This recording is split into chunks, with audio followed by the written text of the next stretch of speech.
What's up, heathens? How y'all doing? Tonight, we're going to be taking a look at Bob Larson, a famous, well, maybe infamous exorcist who supposedly is giving us a warning about the demonic nature of the Marvel films, specifically the new Venom movie that's going to be coming out this summer. He really doesn't understand the Marvel universe in general, let alone the MCU or the Marvel Cinematic Universe. He's got a lot of misconceptions about the movie itself and everything like that. So, I mean, we're going to be going through it today. And if you guys want to fuck around and find out how Bob Larson is still hilarious as fuck, then please stay tuned. Alright, so we're going to be going over Bob Larson and his exorcism. He mentions an exorcism. We're going to watch part of an exorcism. But he's talking about Marvel and its new Venom movie that's going to be coming out this summer. In case you guys don't know, Venom is a character in the Marvel universe. I was exposed to Venom by the Saturday morning cartoon of Spider-Man. And so basically Spider-Man, the symbiote came from space. The symbiote first bonded with Peter Parker and then it bonded with Eddie Brock. And it gave Eddie Brock like superhuman abilities and as well as the Spider-Man abilities, because when the symbiote bonded with Spider-Man, it like the powers like copied or transferred or something like that. And so that's why Venom looks somewhat similar to Spider-Man, but different, and he's stronger and all this other things. He was also a villain first starting out. Now, in the Marvel Cinematic Universe, he's starting out as sort of an anti-hero type, with Eddie Brock only wanting to do good. That's a stone's throw from where I was first exposed, to Venom, being that he is a villain. Come to find out that obviously Venom ends up working with Spider-Man in the comics and things, and the rest of the Marvel universe. It's very, different as far as comics versus the cinematic universe. That's just kind of like a little bit of a background. So let's just go ahead and jump right on into it. It's only May. The release isn't until late September, and already the trailer is out there generating interest. And by the way, you're not going to watch this on HBO Max or Netflix. Only in theaters. It will be on HBO Max. Like, it's not going to be on HBO Max initially or on Netflix initially, but you'll definitely be able to see it in theaters, but also on Amazon's Prime Cinema. I'm sure that you'll eventually be able to watch it on there. Movies are going from theater to being digitally served rather quick now, and that's because of the pandemic. And this was a recent video from Bob, so it's not like the pandemic hasn't happened for him or anything like that. It says only in theaters, but that's just initially, like, on opening day, it will be in theaters. If you want to go see it the very first day, you got to go to the theater kind of thing. But it will be on the streaming services eventually. It's called Venom, the second of the series. Let there be carnage is the byline. I guess that's a heads up as to the intentions demonically of where this film has gone? No, that's the byline because it's about the Carnage storyline. It's introducing Carnage as the villain. He's one of the most iconic villains of this Marvel universe, especially of Spider-Man. So, no, Let There Be Carnage is about the villain called Carnage. Although, I mean, I guess I shouldn't really expect him to understand the Marvel universe because he's an old Catholic exorcist guy who was probably very relevant in the 70s. Or when was the Satanic Panic going on? Was that the 70s? I can't remember if that was the 70s or the 60s. But anyways, I don't expect him to understand that, but it's the byline because of the villain, not because it's just going to be all carnage and shit. Although there will be plenty of action in the movie and the film. These are the same people, by the way, the Marvel comic book universe people who brought you Thor and Loki as likable superhero characters. Not the real demons that they are. These are real demons that I deal with every day from the Nordic pantheon. So I did check with Ocean. If you guys don't know Ocean, he's a pretty good pagan Ocean Keltoy. He's a really good pagan YouTube creator here on the platform. Definitely just plug his name into the search bar, Ocean Keltoy. You'll be able to find him. But I talked to him about this, and apparently this is a pretty common thing that he's run into, is, describing Thor, Loki, and the Norse pantheon of gods as being demons.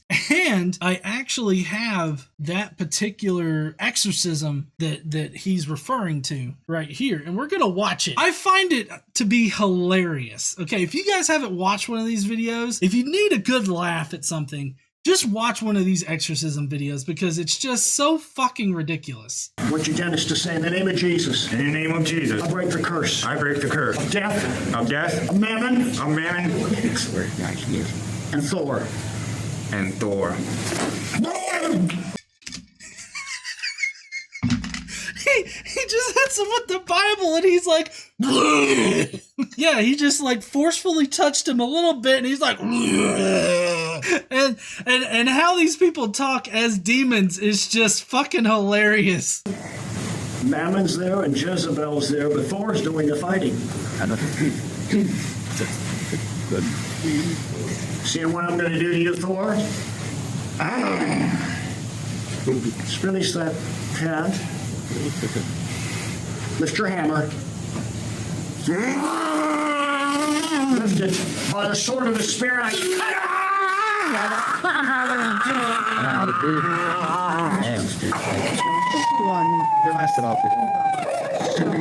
What was that fucking squeal at the end? Was that no, because he's about to tell Thor to get up, and he gets up like there's nothing wrong with him, even though he just cut his arm off. But I like how Bob was like, lift your hammer, and the dude's like, okay, I'll lift my hammer. I'm Thor. Chris Hemsworth. And then he used his Bible as the sword of Jesus or God or something, and then sliced his arm off. How does that fucking work? It was a sword, obviously. get up, Thor. Get up, Thor. Your power's gone. Your hammer's gone. Yes. Say aye, Thor. Okay, hold on. Before he answers this, did you notice how he just got up like it was fucking normal? Like he was perfectly fucking fine as soon as he was told to get up. I, Thor, bind myself. Bind myself. Commandment. To death. To death. And Jezebel. And Jezebel. And murder. And murder. I feel like he's got a really weird sense about how demons talk. I speak for all of them. I speak for all of them. The curse of Nadia. KC asked, why is he just repeating him? And it's just because that's what he's instructed the guy to do. He's like, repeat after me. And so as the demon, he's repeating after him, which ends up not making sense here in a second, as you'll see. But it's just so funny how he's like this demon, right? That's supposed to be evil and make people do bad shit all the time and everything like that. Apparently, Bob has total control over the demon and is making the demon, in this case Thor, repeat directly after him. It's lifted. It's lifted. See, this is where Bob forgot his line. He needs to think about it for a second. I have to say that if the guy right here, the one that's supposedly possessed, ever wanted some kind of like Hollywood acting gig where he plays some kind of D-list movie where he's like a zombie that talks, I think that he would be perfect for it. On this man. On this man. Say it. You said the curse is lifted. Say on this man. On this man. And future generations. And future generations. I have no more right. I have no more right. Right. Jesus Christ, say it, don't spray it. Fucking hell. To this man. To this man. Say it. To this man. I, Thor. I, Thor. With all my kingdom. With all my kingdom. With all my kingdom. And all my kind. For that particular part, though, with all my kingdom, he had to be like, I gotta dig down deep into my gullet, and I just gotta pull this out. With my kingdom. And all my kind, And all my God. receive Receive the judgment.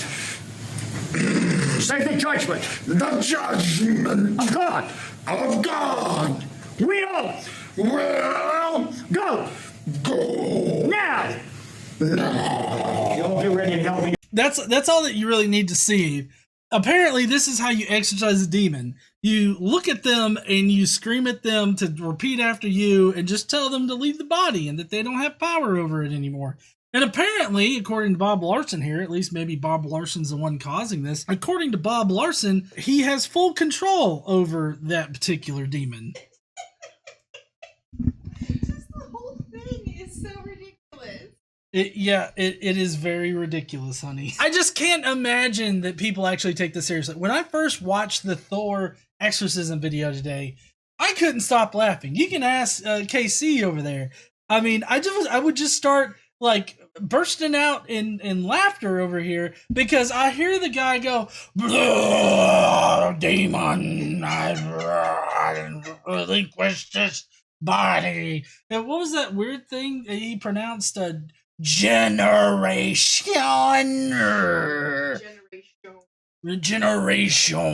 It was just very weird. But anyways, so that's the kind of exorcism that Bob Larson does. And I showed you that about 3-minute clip so that you guys could really grasp what he's talking about here when he says that he's exorcised demons like Thor. And by that, I guess that he means he cut off Thor's arm with the Bible and then just hit a guy with a cross for a little bit and had him repeat shit to him. Oh, yes. Thank you, honey. Thor's not a demon. He's what did we find out? A demigod? He's a demigod in the Norse mythology. So he's not a demon, but Catholics like Bob Larson describe him as a demon because they have to blame bad shit that happens in reality on demons because they're the source of all things bad, apparently, according to Bob Larson here. I almost said Bob Ross. I didn't insult him. I almost accidentally said it. This next Venom movie is going to likely be an orgy of blood and gore and violence. Why not? Because the first one made $865 million, and this demonic dirge is likely to do the same or even more. Listen, Catholic priest, I don't really think that you need to be shaming anybody for making a lot of money when you obviously work for the Catholic Church. Okay? That you guys just take in money constantly. The organization helps priests diddle little kids. They even have a special fund set aside to pay off victims, as well as pay for lawyers' fees to defend your Catholic pedophiles and molesters and stuff. So I don't want to hear shit about a movie making money. But also the first Venom movie didn't really have a lot of blood and gore in it because it was PG-13. If it had any amount of gore in it, it would have been rated R. But in any case, I don't want to hear shit about the movie making money and how it's just going to be this horrible bloodbath. Because it's not. Venom is a symbiote, not a demon. But, yeah, he's an alien. But he's going to frame him as being a demon like Thor and Loki. Thor and Loki also are not demons. Nobody's a demon in any of this, but he's framing them as being demonic. And that's primarily because of how, like, Carnage and Venom look. They look demony, but he's about to go into like the symbiotes and everything like that, and he's going to compare it to being possessed by a demon and all this other stuff, and he's going to make it out to be like it's this grand demonic message. He's going to unleash a lot of very sadistic jokes, but this is no joke, folks. It's lethal. It's spiritually lethal, and I'm here to warn all you MCU folks out there. All you fucking MCU folks with your Spider-Mans and your Venoms and Carnages and everything.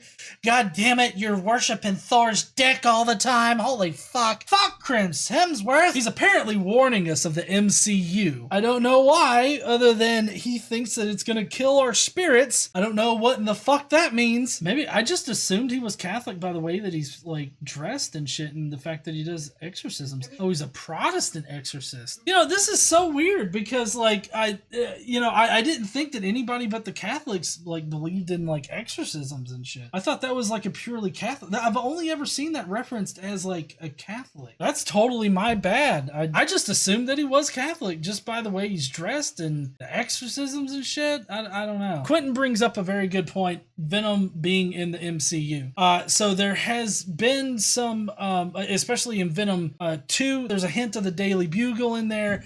And I think that there's been some talk, in the future to work them into the MCU. They're not officially in the MCU yet, as far as like referencing things that have happened, like in the other parts of the MCU. But in any case, it's still like a Marvel product, and so he's lumping in all of the Marvel products, right? Now, for the people who miss the first Venom movie, it's all about these mutant beings from some kind of parallel or extraterrestrial universe who come to Earth. They are fanged serpent beings. They're not serpents. They're not mutants. They're just alien beings that were, I guess, collected when this one mission in space, at least according to the movie that he's referencing, was collected by the astronaut. It's J. Jonah Jameson's kid. I can't remember what his name is. His last name's Jameson. But anyways, traditionally, it was collected by J. Jonah Jameson's kid when he was on some kind of space adventure. Anyways, he comes back to Earth. One symbiote escapes, and that would be the main villain of the movie. I think it was Riot that was the initial villain in the Venom movie. Yeah, so not mutants, they're aliens, they're symbiotes, not from a parallel universe. These vipers, very Leviathan-like, take on human bodies because they need oxygen to survive, and they suck that out of the human beings. They're hosts on Earth, and there's this hero, Eddie Brock. Oh, he's going to save the world, but meanwhile, Venom merges with him. Eddie's not looking to save the world. I mean, in all honesty, he's looking to save his own career. Eddie, like, at no point is it, I'm going to save the world. I guess maybe at the very end, it's like, oh, we got to stop this guy or else, he's going to bring back all of his friends and destroy everything. I guess at that point, it would be about saving the world, but he's kind of making it out to be like the entire movie's about Eddie Brock, like trying to save the world. And really, he's trying to save his career because he destroyed his career. And then, he gets, he bonds with the symbiote. And I mean, he's just trying to deal with that. And it's not until after that he really gets his career back on track. So, I mean, it's never really been about saving the world or anything like that. His symbiote and other symbiotes possess other people from Malaysia to San Francisco. Well, no. Not other symbiotes infect other people other than in the labs. It's just the one symbiote, which is, I believe, Riot. He infects multiple people because, you have to bond with somebody, and if you don't bond perfectly or whatever, something goes right. But also, the symbiotes actively start consuming the host if they don't get fed quick enough. And so that's another thing. So, I mean, basically, the symbiote was hitching a ride because they can't survive in our atmosphere, not necessarily because they, didn't have oxygen or something like that. They couldn't survive in our atmosphere, so they had to have the host body to process the atmosphere and be able to allow them to live and everything. So, I mean, it was just one symbiote that was hitching rides from Malaysia. In the end, in the first one, Venom decides he's going to help save Earth from his kind. Well, there's a switch. Get that?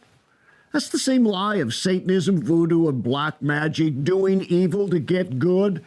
Doing evil? Like, how is that the same thing as, like, black magic? Also, black magic's not real. Venom's not real. I feel like he's trying to draw a comparison here to popular media and the black magic occult society or something like that. I don't know. I feel like the satanic panic is really bleeding through in this video.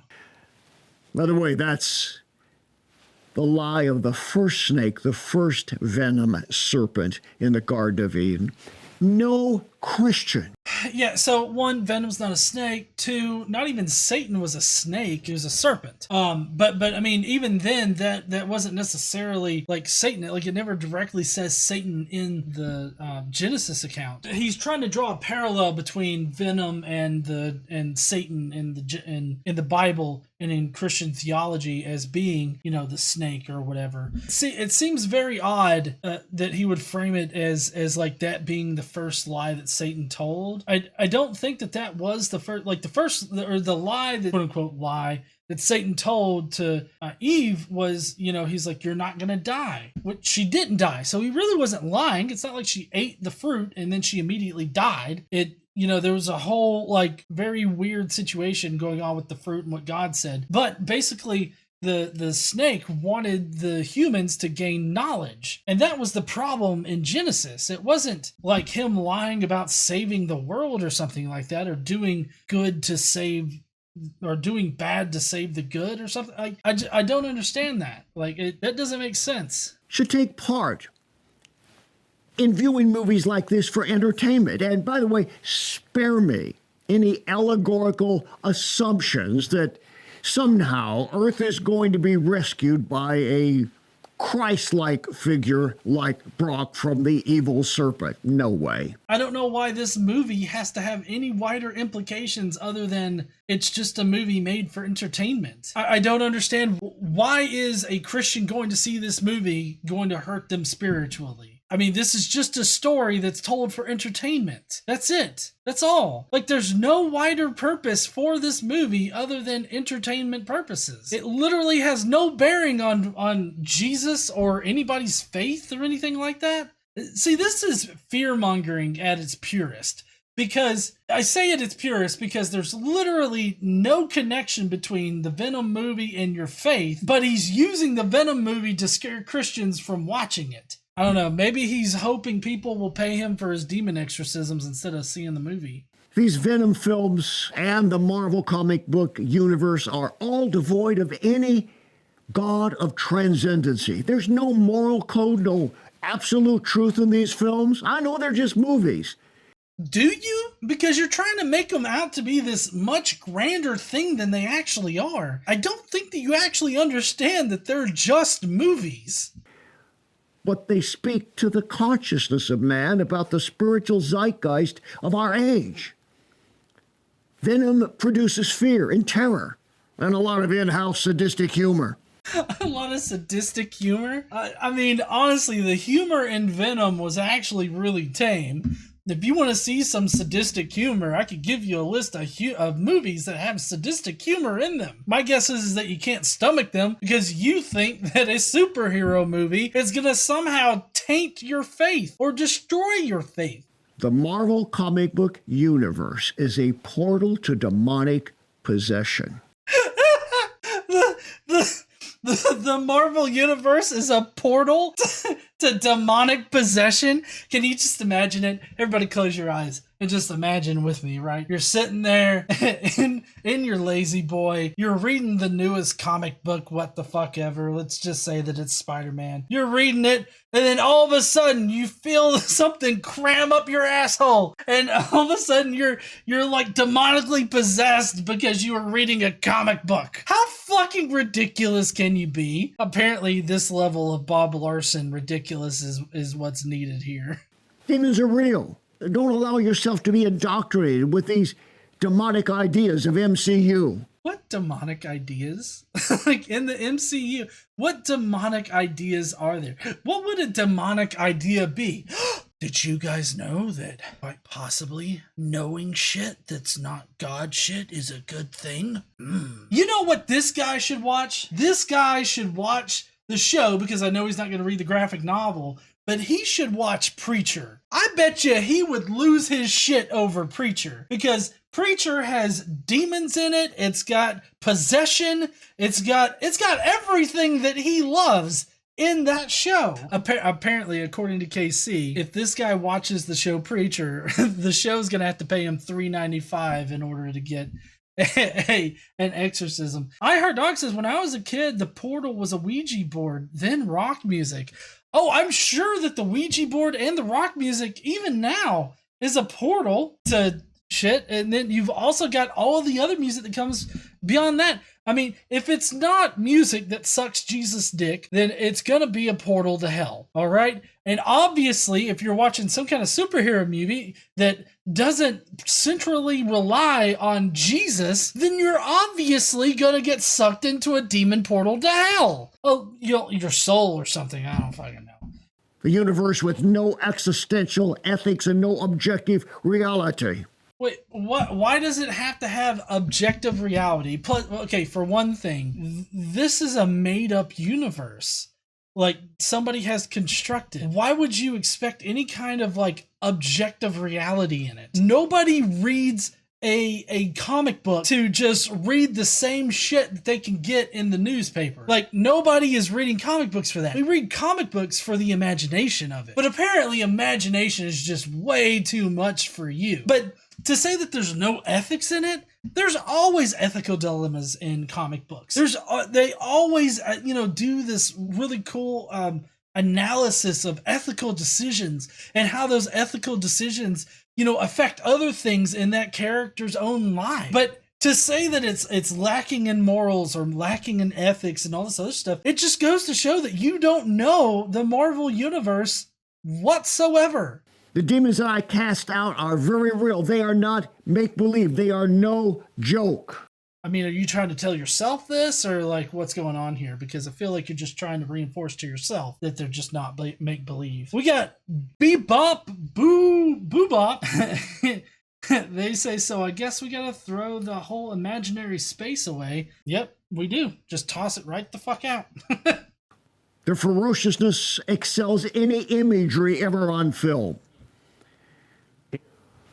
What they're really creating, their MCU, is not just a Marvel comic book universe, but a maniacal, Christless universe. I don't know if he knows this, but this star-spangled fuck right here, he's a Christian. Legit. Even though he's met a couple of other gods in the Marvel Universe, he's a Christian, okay?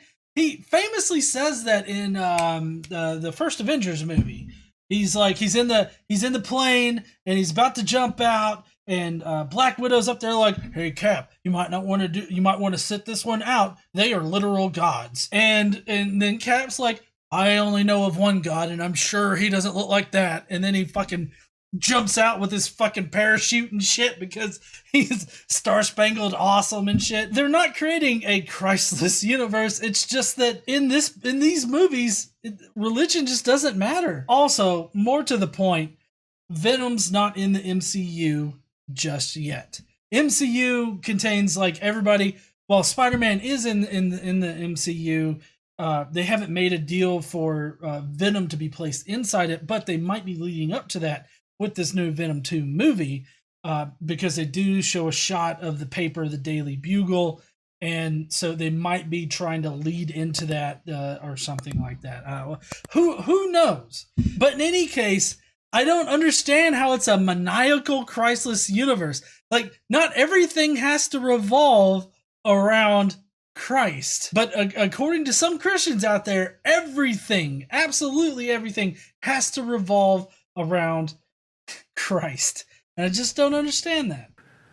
And the world this is bringing about is far worse than any coming carnage of Venom. Okay, sorry, that's just his end cards and everything, like right there. Like, what kind of effect is Venom gonna have on anybody? I mean, I'm fairly certain that if Sean McDowell, who's an apologist that I was mentioning earlier, I'm fairly certain that he hasn't been corrupted at all by any of this.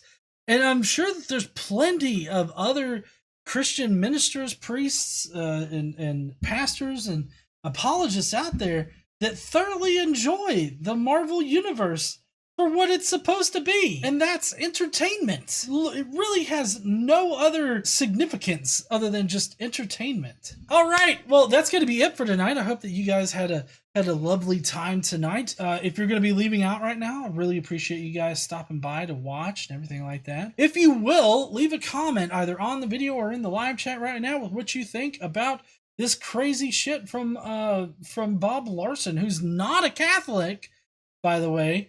Just to get that out there, not a Catholic, but still a dipshit that does exorcism. So these are not official exorcisms. If you pay to get an exorcism from him, remember, this is not an official one. You are still infested with venom in your ass. Okay? As if, like, you know, demons are actually infesting anyone. But anyways, if you're going to be leaving out, I really appreciate you guys. I hope you have a wonderful weekend, and I guess I will see you guys on Monday. See you heathens on Monday. Don't forget to stand up and use your voice. Bye, heathens.